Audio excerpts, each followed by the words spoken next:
science story, huh? These NYU scientists, I felt right. But I was so And I just thought, well, I had figured it out. It was that golden moment. Because science was on my side.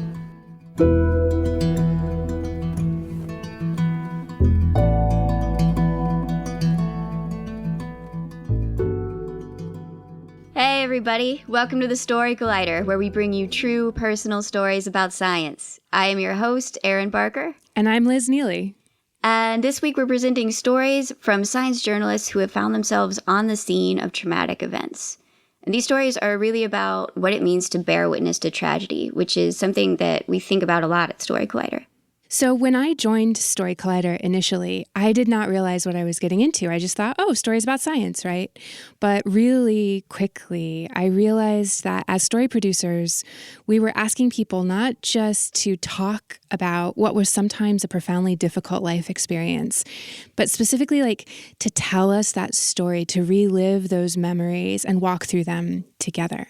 And Erin, you do this so well. And I was really impressed by what good listeners our team is. And I think it's why people feel safe in telling us hard things.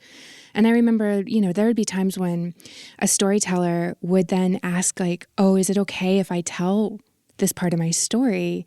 Because I don't want to upset the listeners.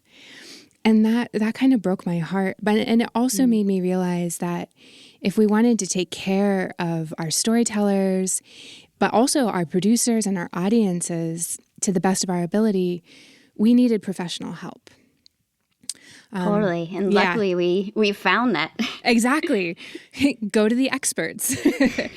So we recruited two amazing people to our board of director, both a psychologist and a psychiatrist. So now we have Dr. Ali Matu, who you may have seen on a recent Netflix special about the mind explained. He also has a YouTube channel. I met him through Erin. And Dr. Tracy Guthrie, who's a dean at Brown University and a psychiatrist. And they're helping us become a trauma-informed organization. Now, what does it mean exactly to be a trauma-informed organization? Because I think I didn't really hear this term until we started thinking about this. Yeah. So I think for us, part of it was like educating ourselves, understanding that, for example, not everybody who goes through something terrible is going to experience traumatic stress or other like long-term lasting consequences. So some people just cope on their own and their reactions diminish, and other people need help. It also means that we need to understand that hearing other people's stories day in and day out can cause vicarious trauma, which is quite similar.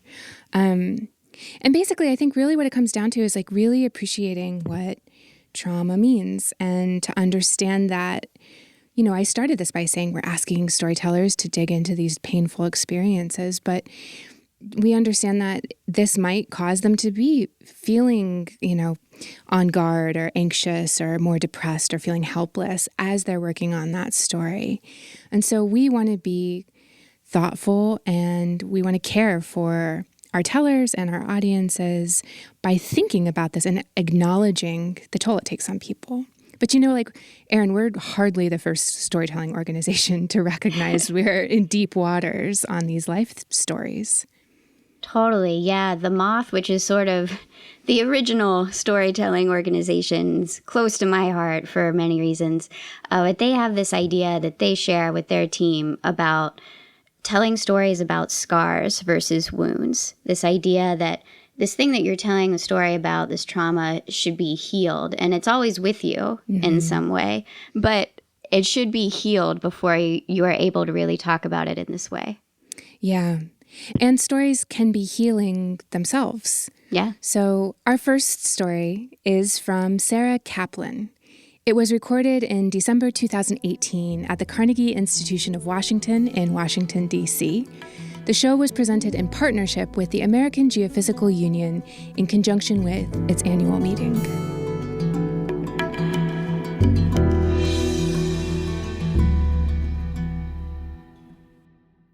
So, I'm a science reporter at the Washington Post. What does that mean? That means I get to spend all of my time telling the most interesting stories in the universe.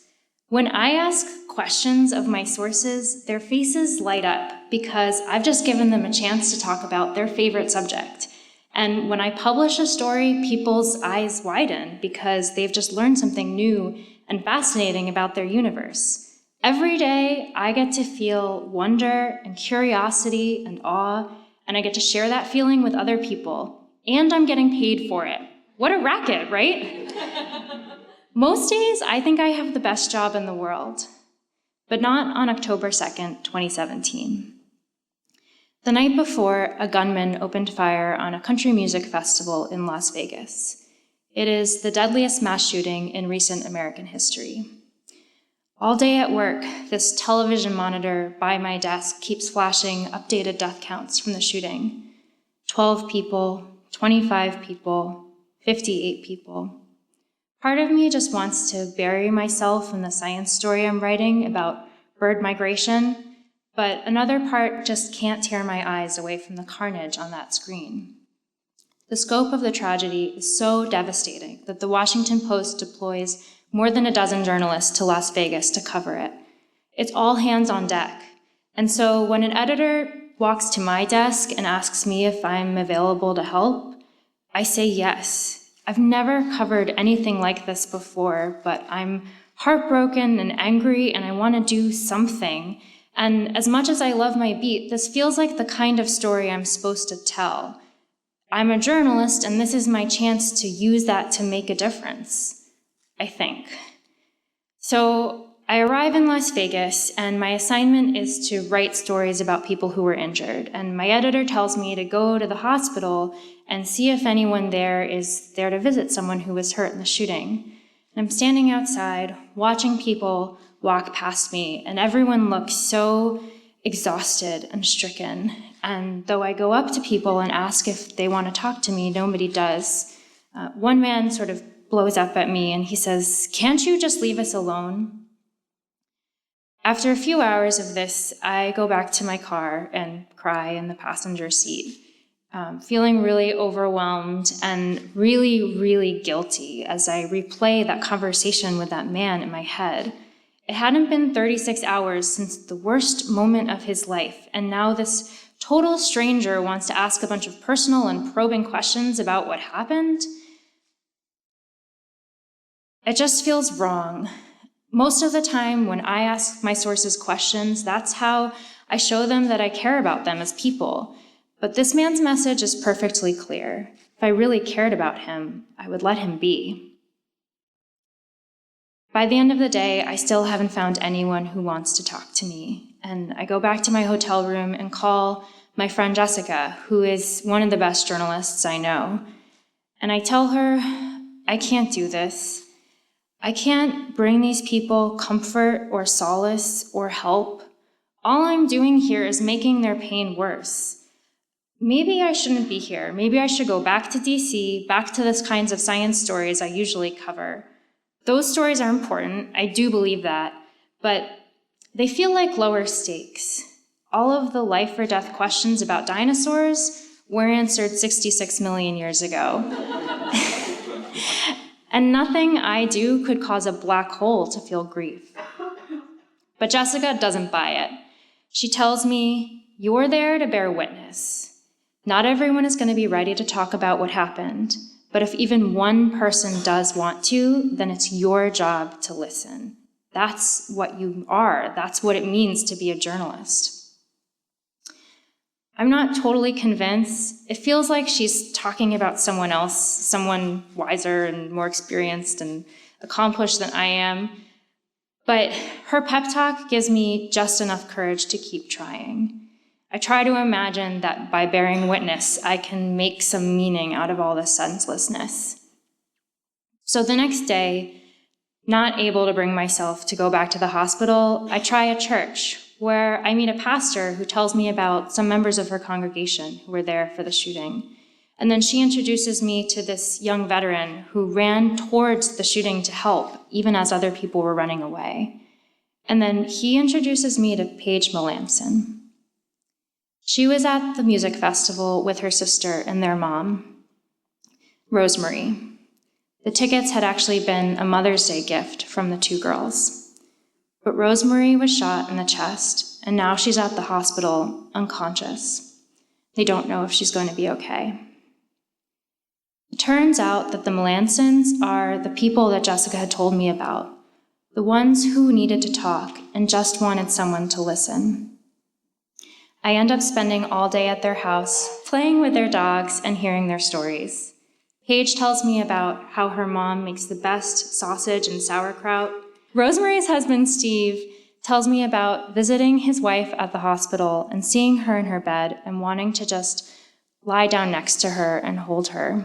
But he can't because Rosemary is too fragile to be touched. I wind up writing a story about all of the things I saw in their house, all of that pain and love. And it goes on the front page, which is a pretty big deal for me. It doesn't happen very often when you write about black holes. But the best feedback of all is from Rosemary's sister, who tells me the story made her cry. So I go back to DC, and I keep in touch with the Melansons. I text with Steve every so often, partly because I know that my editors are interested in follow-up stories about survivors, but mostly because I just need to know that they're okay. But the updates are devastating. The bullet that hit Rosemary punctured her stomach, and it's making it almost impossible for her to eat. 5 months after the shooting, she is one of the last survivors still in the hospital. So I convinced my editor to let me go back to Las Vegas to spend more time with Steve and Paige and Rosemary. And when I get there, it feels like their lives are just as difficult as they were when I first met them. More so now because barely anyone is still paying attention. I show up on Steve's doorstep and he invites me in and he says, "Nobody understands what this is like." Paige has nightmares and can't be in large crowds. Steve hasn't slept in his own bed in 5 months because he spends every night in the hospital with Rosemary. He has to sleep in this really uncomfortable chair in her hospital room. And Rosemary is still in constant pain. Despite all that, they are some of the kindest people I've ever met. Steve teases me about my terrible favorite baseball team and asks about my family. Rosemary gives me a hug from her hospital bed. And they are unfailingly dedicated to one another. Someone is with Rosemary almost every minute of every day. When I finally have to say goodbye to Steve again, it's impossible not to tear up. And he gives me a hug, and he tells me, "Now you start to understand." When I get back to DC, I have a really hard time living with some of the stories I heard. I feel anxious, and I cry a lot, not really knowing why. And I feel guilty again for leaving Steve and Rosemary and Paige. I feel like I wish I could do for them what I would do for my friends in that situation. Bake them a casserole, volunteer to walk their dogs. I wish I knew that my presence meant as much to them as I usually know when I talk to a scientist and I get to see their faces light up. But the rules of journalism don't allow that. I'm supposed to maintain a certain emotional distance from the stories I'm covering. I'm not supposed to get so wrapped up in people's lives that I can't be objective. And I'm definitely not supposed to do anything that would change the story I'm trying to tell. My job, like Jessica said, is just to bear witness, even though that really doesn't feel like enough.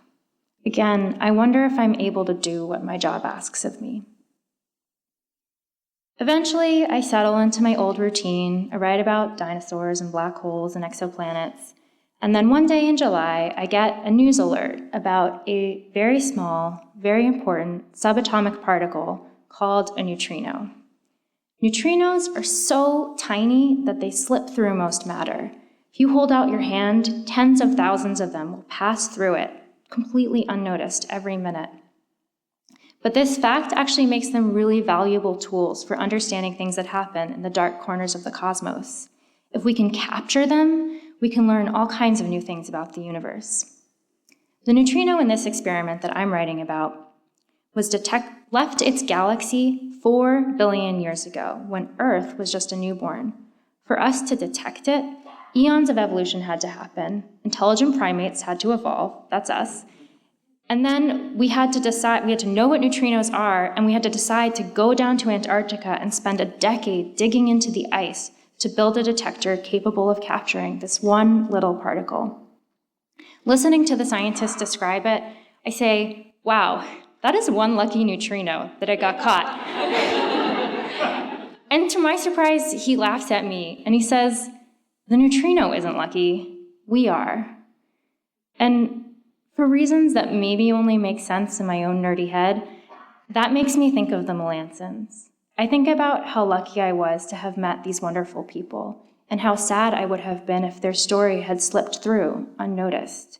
I think about everything that I witnessed in their house, all that heartache and hardship, but also courage and compassion and hope. And I think about that moment when Steve hugged me goodbye, and he said, now you start to understand. And I think that something meaningful did come out of it. A few weeks after my second story about the Melancons comes out, Steve texts me to say that a reader of the Washington Post paid to have a recliner made for him and shipped to Rosemary's hospital so that he would have somewhere to sleep when he stays with her. When Rosemary finally came home from the hospital this October, he gave the chair to her, and now she sits in it all the time. I'm still figuring out what it means to be a good person and a good journalist and a good science journalist. But thinking about the neutrino and the Melancons has helped me think about my job a little bit differently.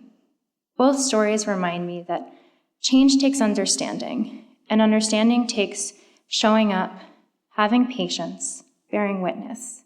Storytelling, like science, is how we make meaning out of what we see.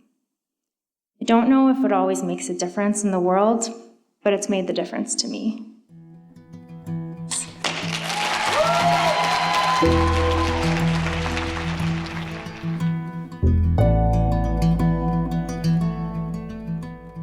That was Sarah Kaplan.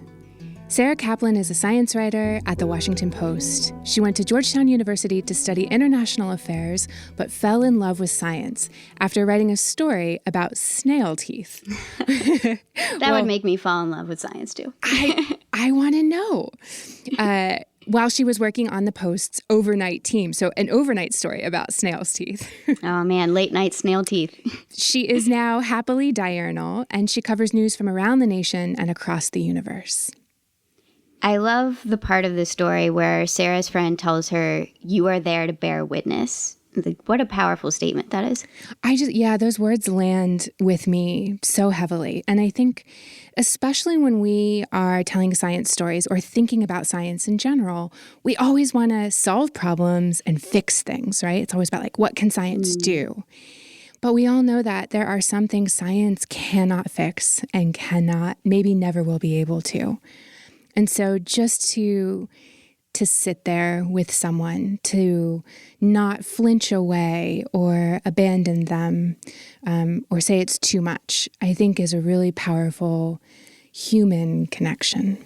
Absolutely. We have one more story to bear witness to today. Our next story is from Maryn McKenna. It was recorded in January 2019 at the Highland Inn and Ballroom in Atlanta, Georgia. The theme that night was transformation.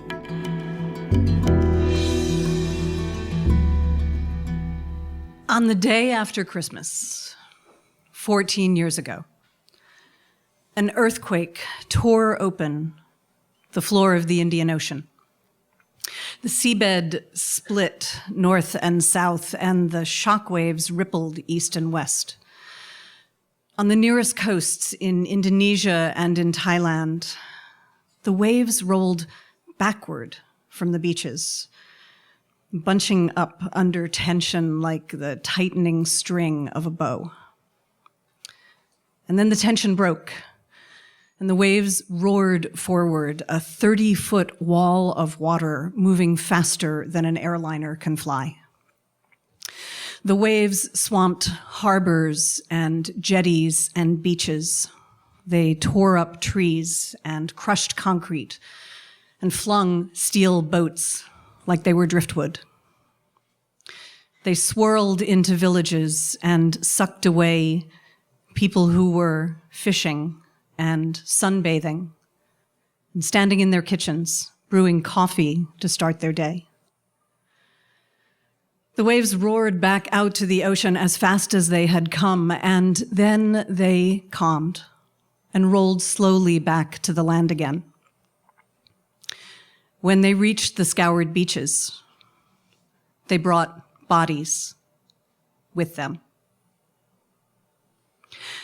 A few days later, I landed in Thailand. I was a newspaper reporter, and my job was to write about epidemics and disasters. I had scooped up a photographer, and we made our way to the devastated coast, and we did what reporters do. We asked people where we could go to see the worst that had happened, in order to make it clear to our readers and viewers how dreadful this was. Almost everyone we met said that we should head further north to a coastal province called Phang Na and a temple, a Buddhist monastery known as Wat Yan Yao. In Phang Na, the villages had been erased. All that was left of the houses were squares of tile where the kitchens had been. But the Wat was far enough inland to have escaped the destruction. It was intact in a landscape where almost everything was broken, and it was bright where everything else was covered in mud. You could see the golden angels on its gateway glinting from a long way away. The abbot of the monastery had opened it as a refuge, and hundreds of people had gathered there. But they hadn't come alone. They brought the dead with them. By the time we arrived, there were almost 3,000 bodies lying in the temple grounds. There's kind of a ritual that reporters indulge in when we've been doing this for a while.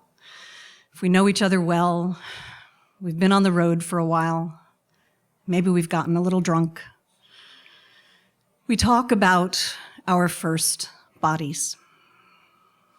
Maybe it was a car accident. Maybe you followed a detective to a homicide or arranged to spend the night with some charismatic doctors in the ER.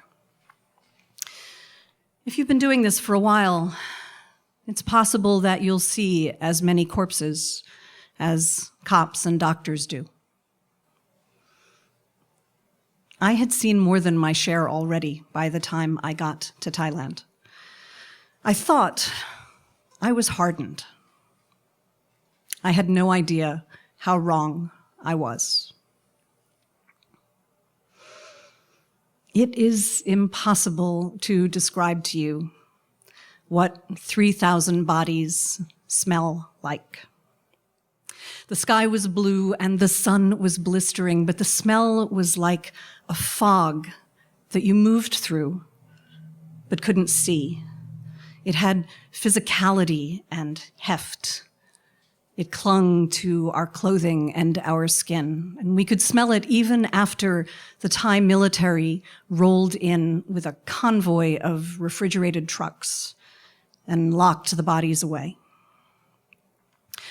And as much as we could still smell them, we could still see them too. Because photographers had come and taken thousands of pictures of the bodies, and someone had found giant boards of plywood and propped them against the walls of the monastery.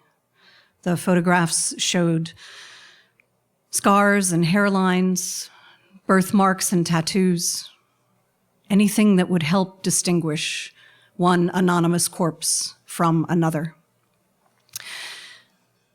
Families who had lost someone to the waves came to the Wat to peruse the photographs, looking for a detail that would let them identify a body and bring a loved one home. And I watched them day after day patrol up and down the rows of photographs, and I was in awe of their strength. Because I, too, knew what it was like to confront a photograph that encapsulated the worst days of my life. When I was 5 years old, my mother died of leukemia. Family history says she only knew that she was sick for about 10 days. I didn't know much about her growing up. My father never spoke of her, and the trauma of her sudden disappearance had taken my memories away. But what I did have was photographs. Family members slipped them to me over the years, thinking that I ought to know more than I did. I never really wanted those photographs. People forced them on me, but I never looked at them very hard. I never asked questions about them. I slid them in envelopes and I stuffed them into drawers. I thought I didn't want to know the middle of the story when I already knew its tragic end. Going to the tsunami changed my mind. Over the weeks, Wat Yan Yao had become a graveyard, but it became at the same time a place of resurrection. From 30 countries, forensic teams flew in, volunteering to help, to clean the bodies and measure them, to document their teeth and their fingerprints and the length of their bones. And random volunteers showed up as well. A Canadian who'd been backpacking in Cambodia, a movie extra from New Zealand, a North Carolina fireman. They had never communicated before they arrived at the temple, but they all had the same intention. Someone who spoke English wrote it down for them, found a long piece of paper and tacked it up above the gates of the Wat and scrawled on it in big letters, "We will bring them home." Outside the gates, it got busier as well. The families who had come to look at the photographs didn't leave afterward. They came back again and again, day after day. And after a while, they brought their own photographs to add to the boards of plywood. A kid's solemn school photo, honeymooners hugging in the surf, an ID card from an office, girlfriends hoisting cocktails on a beach. On each of the photographs on the back, in the handwriting of a dozen countries, they wrote names and towns, ages and cell phone numbers, hoping that someone would make a connection. Side by side with the inexorable proof of death, they reconstructed the stories of lives.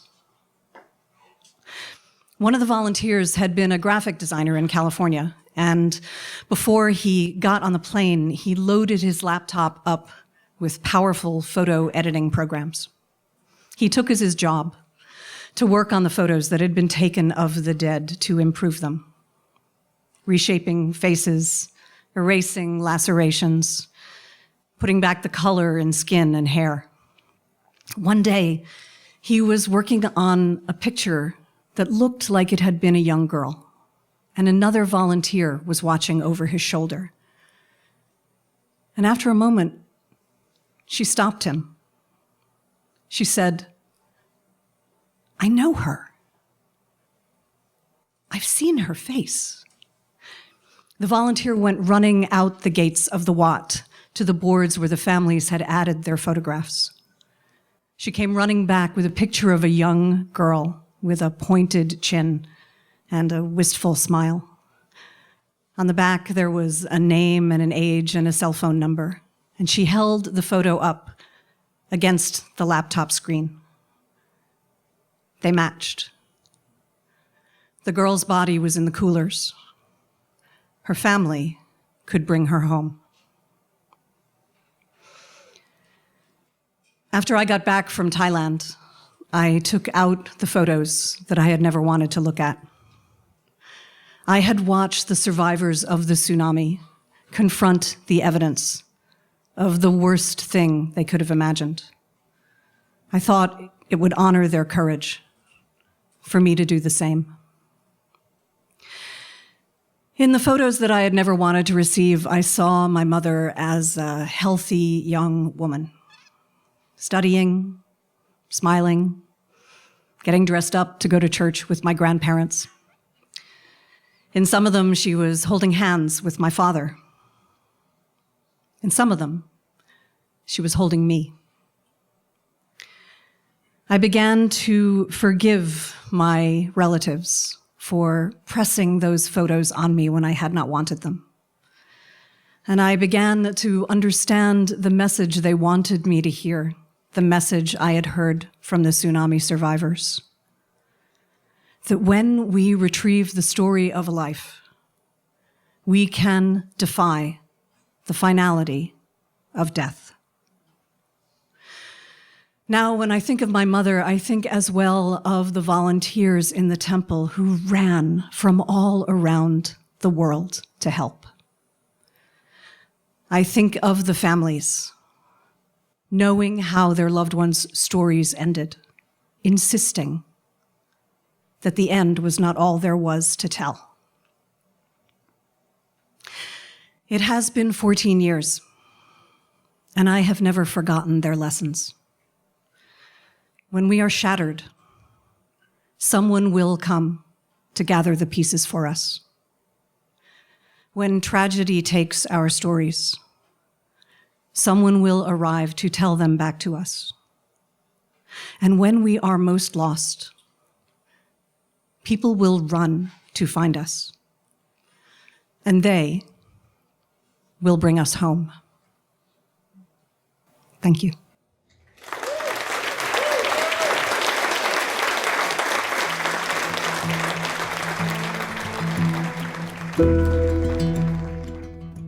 That was Maryn McKenna. Maryn is an independent journalist who specializes in public health, global health, and food policy.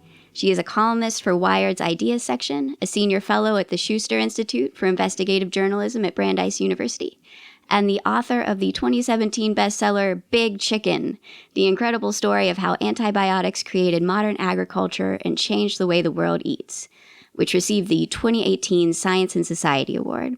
It's also been published in the UK and other territories under the title Plucked, which I like. Her earlier award-winning books are Superbug and Beating Back the Devil.